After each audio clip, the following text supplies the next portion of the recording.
আসসালামু আলাইকুম। আজকে দেখেন এই যে একজন ভাই প্রবাস থেকে আসলো।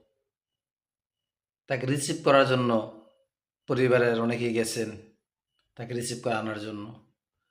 রাস্তার মধ্যে একটি বড় দুর্ঘটনায় সারা জীবনের কান্না হয়ে গেল।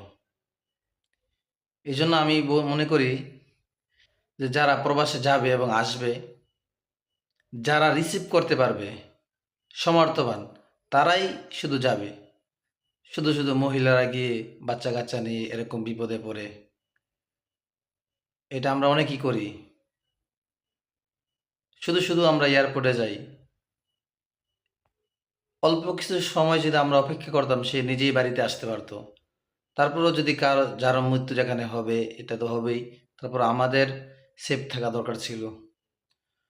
তো আল্লাহ তাআলার কাছে দোয়া করুন যে পরিবারের সদস্যরা দুনিয়া থেকে চলে গেছেন, আল্লাহ তাআলা তাদেরকে যেন বিনা হিসাবে জান্নাত দান করেন এবং যারা বেঁচে আছেন সকলকে ধৈর্য ধরার তৌফিক দান করুন। ভিডিওটা দেখুন। আহ! দেখলে কষ্ট লাগে। ছোট একটা বাচ্চা, আমার দেখে চোখের পানি চলে আসছে।